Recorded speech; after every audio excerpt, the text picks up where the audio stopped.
quando o lar não é ou não passa a sensação de ser um lugar seguro para uma criança? Quais são as implicações e marcas que seguirão para a vida adulta? Hoje você vai conhecer a história de superação da Samantha Dutra. Como a especialista em marketing, mãe e esposa ressignificou o seu passado, é o que você vai conferir agora.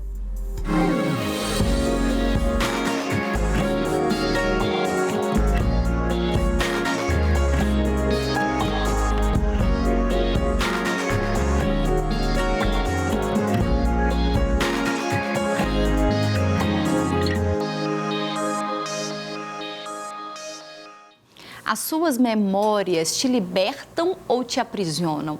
Você consegue ou já conseguiu ressignificar o seu passado e escrever um novo futuro? É sobre isso que nós vamos falar no nosso programa de hoje, que eu já recebo o Dr. Lucas Farnese. Seja bem-vindo mais uma vez. Obrigado, Thalita. Obrigado pelo convite. É uma honra recebê-lo aqui. Também Guilherme Fenelon, terapeuta ocupacional, amigo e parceiro do nosso programa. Seja bem-vindo mais uma vez. Obrigado, Thalita. É bom estar aqui. Com um tema tão importante como esse, afinal de contas, a nossa história continua sendo escrita a cada dia e, embora a gente saiba que não dá para poder morar no passado, é muito importante ressignificar o que passou. Então, eu vou convidar, já vou colocar agora a Samantha Dutra, que é o bom motivo para viver do programa de hoje, para que ela possa compartilhar um pouquinho da história dela com a gente. Eu nasci em um lar de uma comerciante e um músico. E desde pequenininha mesmo, sempre vi aquela loucura da vida, né? Do empreendedor, principalmente, da minha mãe. E saía para trabalhar, deixava com meu pai ficava comigo durante o dia. E fui crescendo, né? Minha mãe me criou do jeito que ela deu conta, meu pai também. E eu fui vivenciando isso dentro de casa, de não ter aquela família de comercial de margarina. Na minha adolescência, meu pai foi morar em Portugal, meu pai foi morar na Europa, quando eu estava ali para os meus 15, 16 anos. E eu tive uma adolescência um pouco vulnerável. Fiquei bem vulnerável mesmo às circunstâncias da vida, às coisas da vida, aquele auge ali, sem ter tão perto de mim uma figura paterna, sem ter tão perto de mim, dentro da minha casa, boas referências no sentido de mais proteção, né? Porque minha mãe trabalhava, né? Minha mãe trabalhava fora, então a parte boa é que eu fui para o esporte, fui fazer esporte e tudo, mas diante de tudo isso, o que eu mais percebo hoje é que na minha cabeça eu queria sempre ser diferente. Eu não queria repetir aquela história. Eu queria fazer tudo diferente do casamento do meu pai e da minha mãe, das coisas de dentro de casa, né? Não para expor, né, eles, assim, não para expor os meus pais, mas com este pensamento de ser diferente, até mesmo pelo meio que eu estava, o meio de amigos que eu estava, o meio da minha família, dos meus primos, o que eu vivenciava. Então, assim, seja com bebida, com droga ou com qualquer coisa que ficava ali muito de fácil acesso, na minha mente eu sempre pensava, eu quero ser diferente.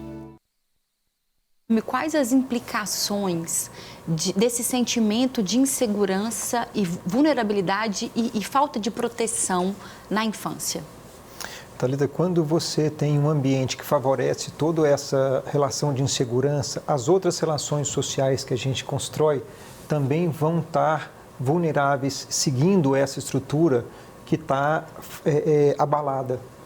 Então a gente percebe que essa insegurança, ela também acontece no ambiente de trabalho, vai acontecer no ambiente escolar, vai acontecer quando a gente é chamado a uma responsabilidade, vai acontecer quando algum ambiente emocional ele emerge, quando os conteúdos emocionais são evocados. Todos esses momentos onde a gente vai ser requisitado, vai acontecer que essa minha insegurança interna vai ser manifestada de uma forma mais evidente.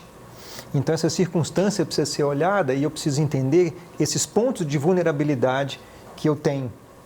Então, cada um de nós tem pontos de vulnerabilidade que são distintos. foram ocasionados por relações diferentes na vida de cada um de nós, mas todos nós temos. Então é importante que a gente aprenda a identificá-los, quais são esses pontos, porque esses pontos muitas vezes são objetivos de investimento da nossa vida até o final dos nossos dias. Tem algumas coisas que vão melhorar muito, que vão se organizar de forma suficiente, mas tem alguns pontos de fragilidade quando foram construídos em momentos da nossa vida, de infância, de adolescência, eles são mais estruturados. Então o cuidado e o investimento que eu preciso ter nesses pontos realmente é diferenciado. São marcas, né, realmente, que a gente traz e que a Samantha explica muito bem como que para ela foi.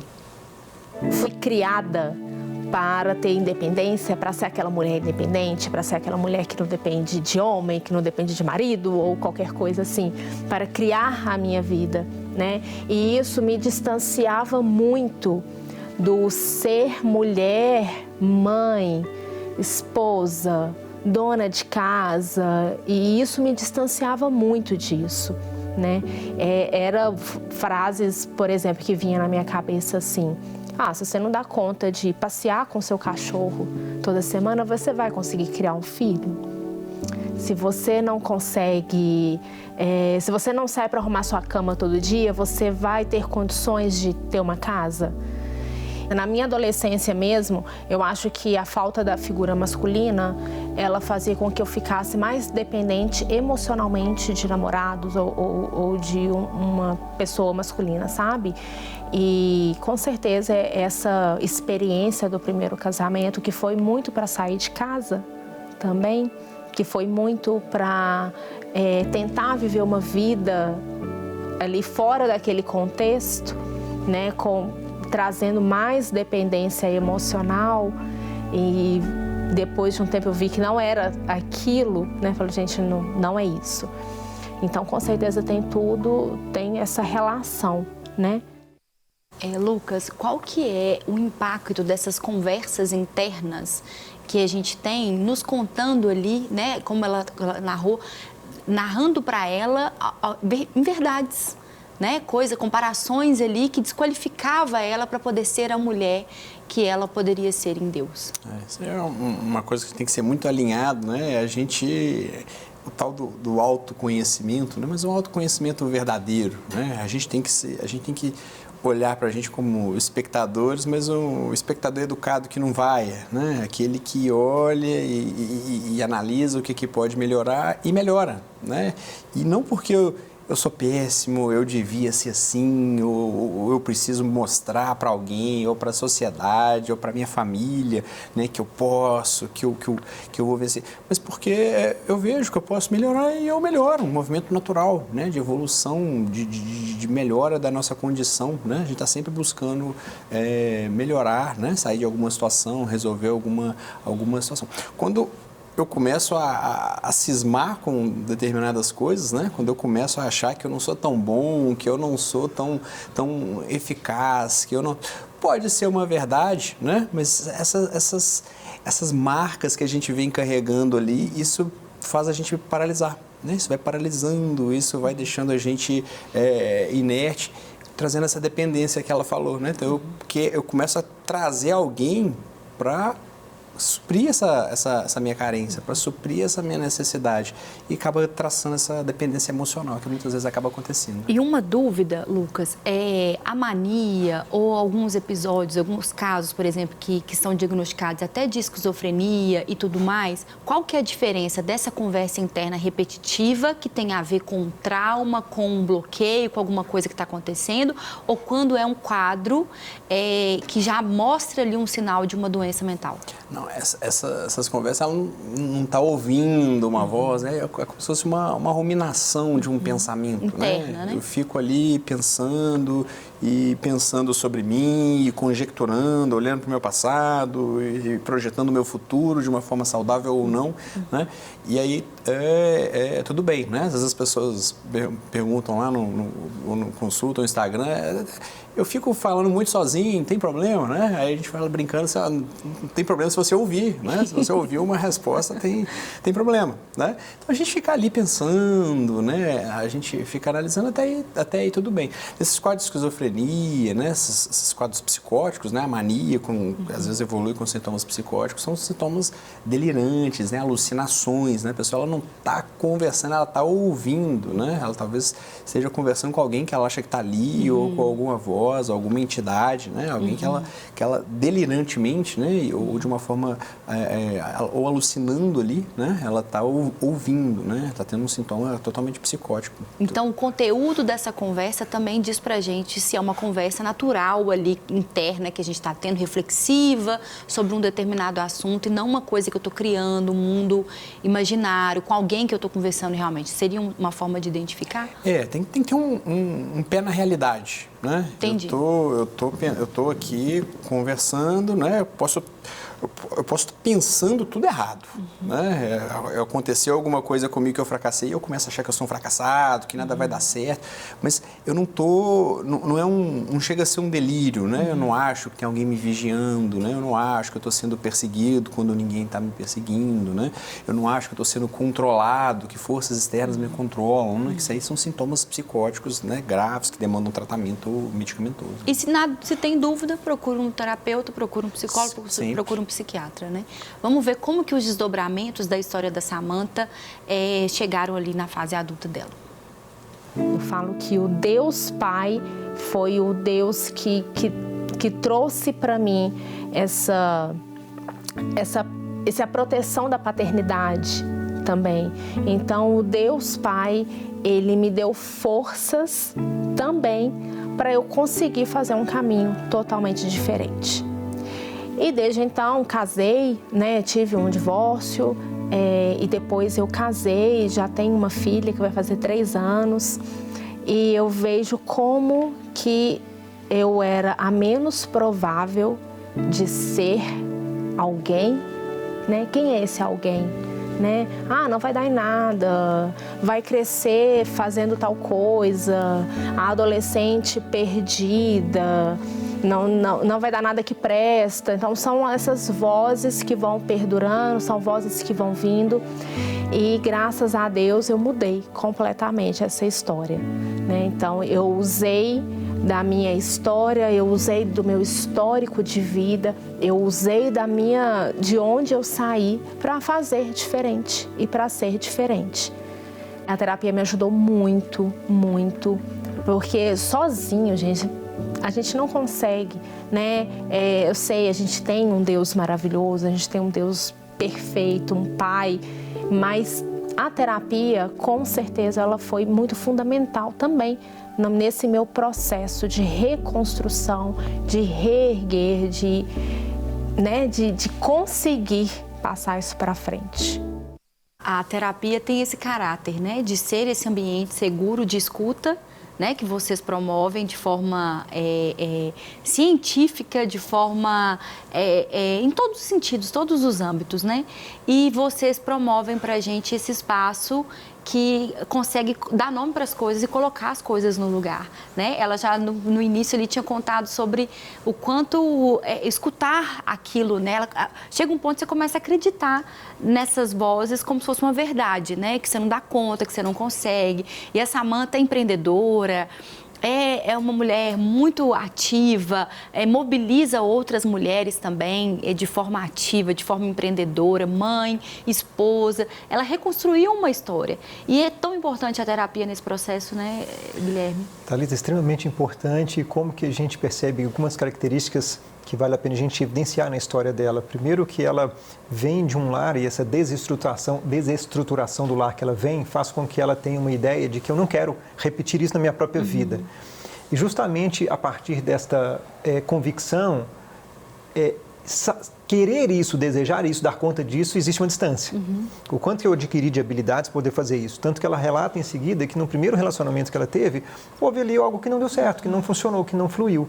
Ela mesma admite, poxa vida, eu acabei indo para um relacionamento ou criando uma possibilidade de uma solução para um problema que eu estava tendo de uma forma que não estava tão adequada. Então, ela reconhece.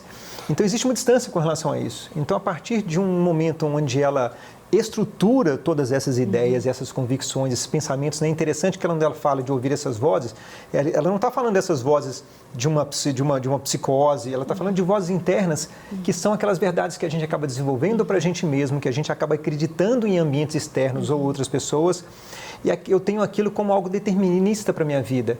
E ela vem desconstruindo essa perspectiva. O processo terapêutico ajuda muito nisso mesmo, que é uma forma de terceirizar essa conversa, de colocar alguém que vai ouvir, que vai escutar, que vai fazer uma devolutiva num processo crítico, reflexivo, desse conteúdo que ela está trazendo. Então, ela começa a refletir com relação a ela mesma, com seus próprios conteúdos e fala assim, essas vozes são vozes autênticas e merecem minha atenção. Estas não são. Eu preciso dar um jeito de desconstruir isso da minha vida e que isso não me pertença. E ela consegue fazer, né? Como que é bacana a gente ouvi-la e compreender que a partir disso ela tem uma segunda oportunidade, ela tem esse matrimônio, já está criando a filha. E que bonito a gente perceber uma pessoa que se deu a oportunidade de buscar esse caminho, de aceitar essa condição, incluindo uma espiritualidade saudável que dá conta dessa paz interna que ela sempre almejou. Ouvindo a voz de Deus Pai, como ela reforça isso, né? Pois é. E deixou pra gente uma palavra de esperança também nesse sentido. Vamos conferir? Eu tenho um versículo que eu sou apaixonada, que é: se os seus olhos forem bons, o teu corpo terá luz. E tudo vem para mim através do olhar que você tem para aquilo. Eu poderia muito bem ficar só lamentando uma vida ruim, só lamentando que eu não tive tal coisa, só lamentando. Mas o meu olhar sobre a minha vida, o meu olhar sobre o mundo, de uma forma geral, sempre foi diferenciado. Nós temos a oportunidade de reconstruir, nós temos a oportunidade de fazer diferente.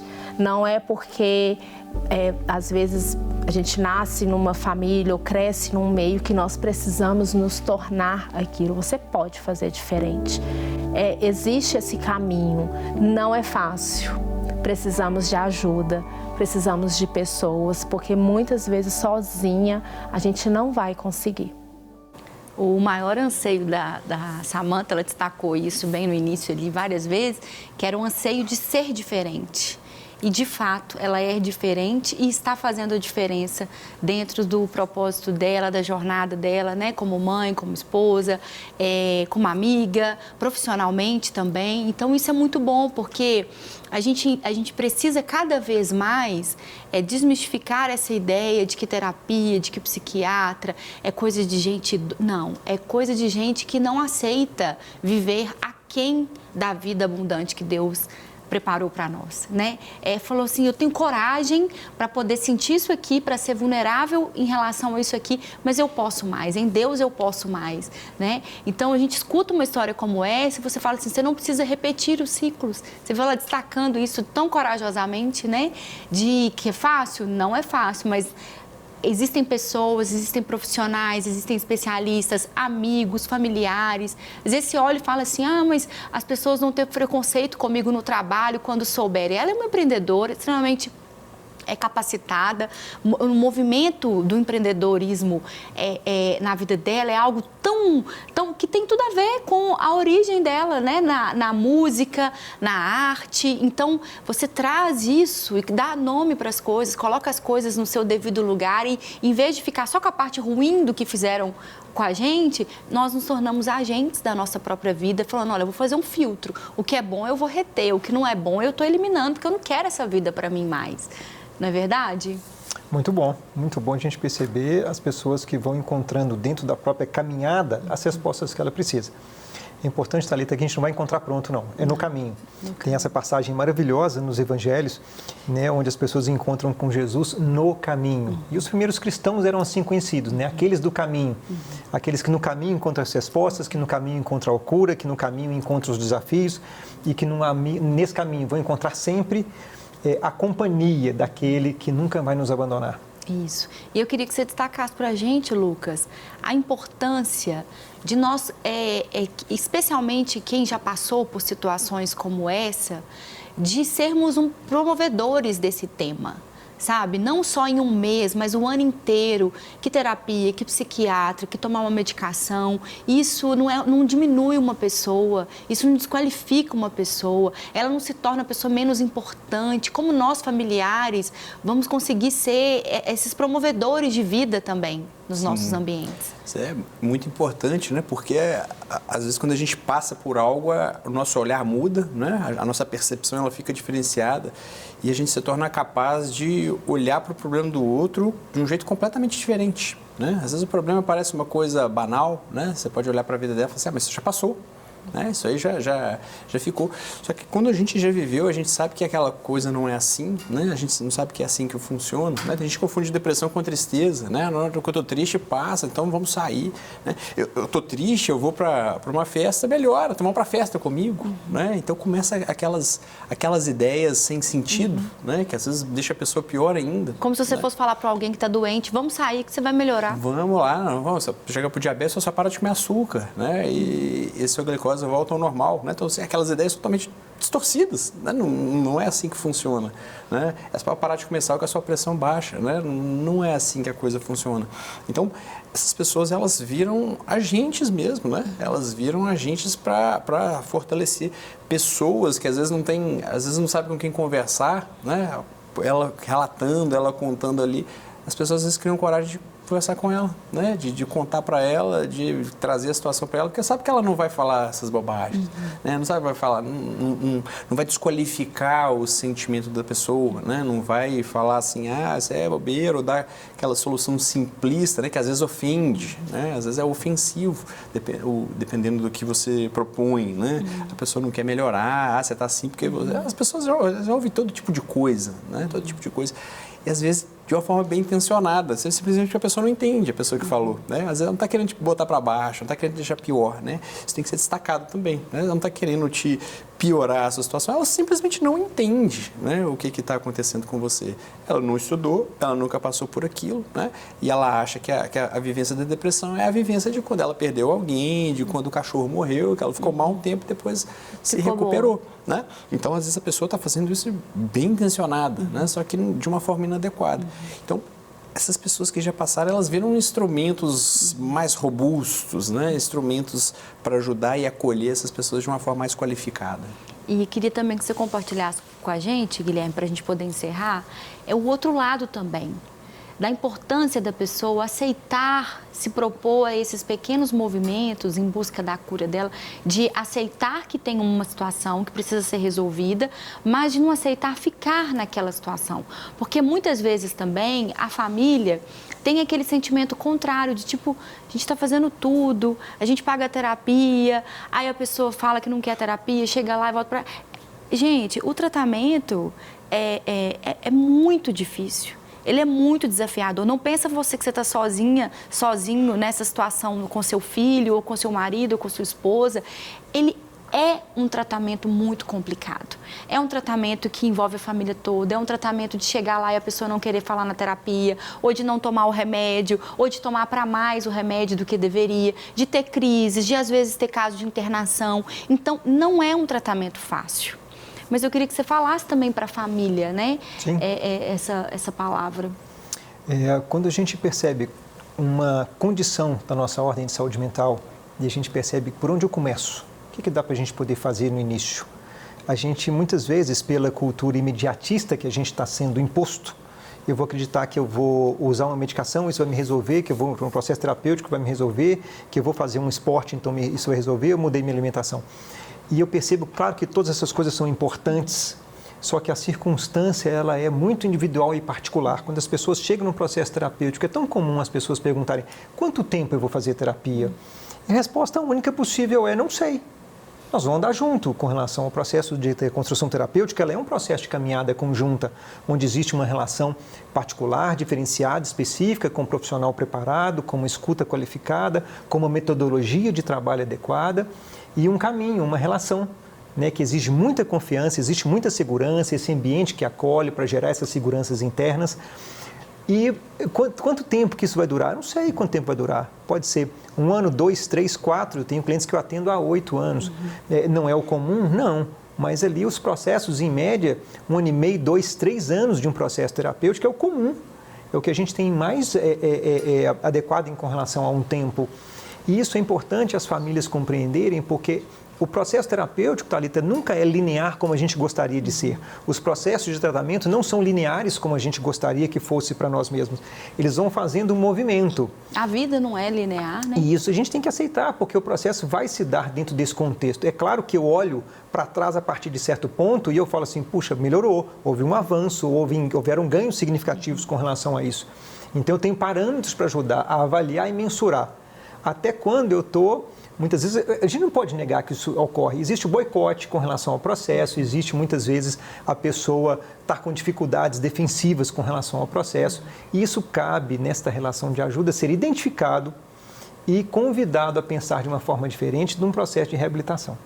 Um bom profissional colabora muito para esse processo. Vai entender. E se você está passando por uma situação como essa, ou um ente querido, um familiar, você precisa entender que, assim como em doenças crônicas ou doenças graves, diagnósticos raros, enfermidades muito que envolvem ali a família toda em torno daquela pessoa, da mesma forma é em relação à saúde mental. Então, talvez você esteja vivendo uma realidade hoje que você não vai e não precisa suportar sozinho. Talvez não é só o seu familiar que precisa se tratar, que precisa se cuidar. Talvez você também precisa desse cuidado. Talvez você também precisa de buscar ajuda e suporte. Não negligencie isso, porque isso vai te ajudar tanto para que você consiga ser bênção, ser luz ali na vida de quem precisa, como na sua própria vida, tá bom? Afinal de contas, nós só podemos dar daquilo que temos, não é verdade? Muito obrigada, Lucas. Obrigada, Guilherme, mais uma vez por esse programa. E a você que nos acompanha, lembre-se que você é um bom motivo para viver. Até a próxima, se Deus quiser.